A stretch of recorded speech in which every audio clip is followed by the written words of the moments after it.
Hey, thanks for checking out Racket Stringing Tips. Okay, today we're going to talk about the stringing business, kind of what you need to know to get started. It's basically when you're moving from being just a stringer for yourself to turning this into a business, making money, finding clients to string for, and so forth. And I like to start off with a story. When I learned how to string many years ago, and this has been like 25 years at least, and I had been stringing about a year, and I purchased an Alpha upright crank, standard crank with 6-point mounting machine, and I thought, oh, that was, it's perfect. I got a good deal on it back then, and it was I had been actually before that I had been stringing on computerized machines, so that was my first time actually stringing on a crank machine. That was Yeah. after I had already purchased it, and so it was kind of like, okay, first I had to get up to speed real quick on knowing how to string that. And I was actually going to racquetball clubs and just saying, hey, do you need anybody to string rackets? And sure enough, that was where I got started. And so this is kind of like, if I'm gonna help anybody get into the stringing business, I would say have a little bit of background about the sport itself. I mean, most tennis racket stringers are players, so that's usually not a problem. But I've met a few that actually didn't play tennis. They just like the idea of stringing tennis rackets. And so if that's the case, then really you need to get some background knowledge, just basic knowledge about strings. What's the difference between the gauges, the different composites of string. And we're not really going to go into that today. That's for another video. But as far as those are some of the things that you really need to know, and a little bit about playing styles and tensions, high tensions, low tensions, and what they actually do for you. And so when I started out with the racquetball clubs, I had no idea, because I had played racquetball once or twice, but I had no idea what gauge string they used, or like what tensions feel good. And so I kind of had to learn that. And, I um, quickly transitioned to racquetball, even though I was a tennis person. And so I was able to kind of get some of that business. But I would say getting started, you really need to kind of have some idea of some of those foundational things, which is pretty uh, simplistic. But I mean, we think that you would have that information, but sometimes it really takes a little bit extra work to get up to speed. So I don't know, Brad, what's your take on that? Well, yeah, I agree. It definitely helps.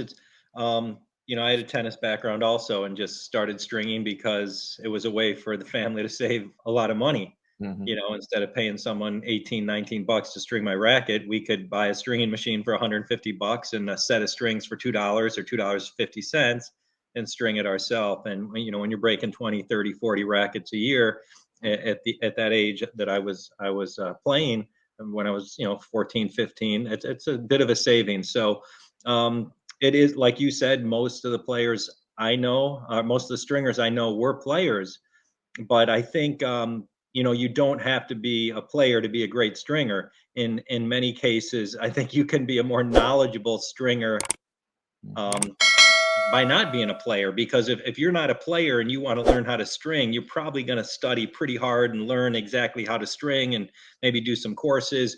Whereas players who learn to string, they just kind of like figure it out and get a few lessons from some buddies, and then they get experience. So, and it's a lot of ways. Same things with tennis coaches. There's a lot of coaches who don't know, well, who were never very good players, didn't even play much, but Hmm. they've studied all the USPTA, all the USPTR, taken all the tests, all the certifications. So they could probably tell you way more about, technique, biomechanics, grips than some of the top 10 players in the world.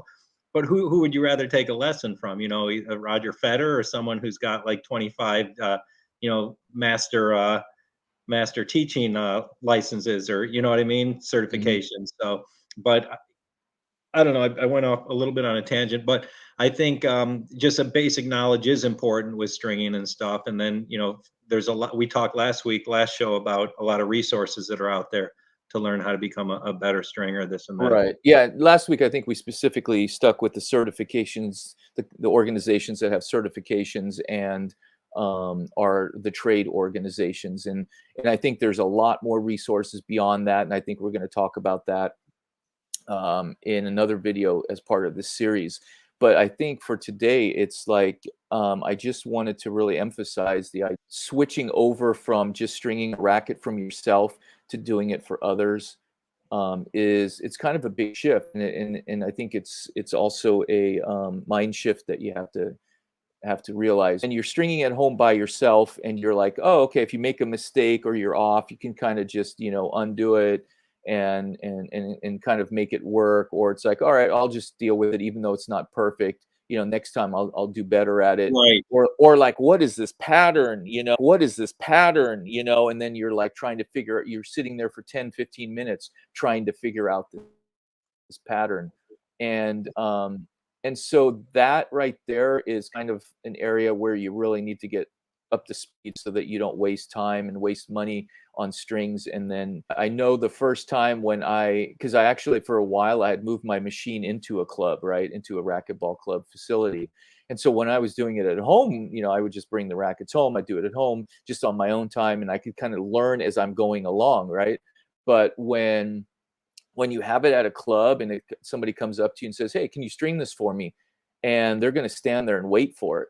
You're like, oh man, then you're starting to sweat because you just don't have, I remember the first couple were kind of like that. It's like, okay, so somebody's going to be standing there watching me string this. And so you're kind of like, okay, I can't mess up. I got to make it look like I know what I'm doing. Right. And whether you can learn along the way, but if you get to that point where you're stringing at a club or you're stringing for yourself, but you're visible where people can see you. You got to have some level of expertise and stuff. I remember when I had opened up my shop, I'd already been stringing a couple years, but still, when you get somebody in there that's used to having a string job in 25 minutes, and they're like, yeah, I'm just going to wait for it. And the first couple times, even though I knew what I was doing, it was a little bit I was a little uneasy. I was sweating a little bit. Now of course, years later when I was at the Australian Open stringing, they had like glass, like a wall, like people from all the spectators that were walking by to their courts and stuff could stop and look into the stringing area, and everybody standing, we were all standing there in a row, and so you'd have like 20 people just standing there watching you while you're trying to string, and that doesn't bother you anymore. Right, like you're a gorilla at a zoo or something. You've done it enough where that doesn't even bother you. Even when one of the players, sometimes is standing there watching it, waiting for his racket and stuff, and so forth. But yeah, so I think that's the biggest thing as far as transitioning from just stringing it for yourself to stringing it for others. That just that knowledge and that comfort level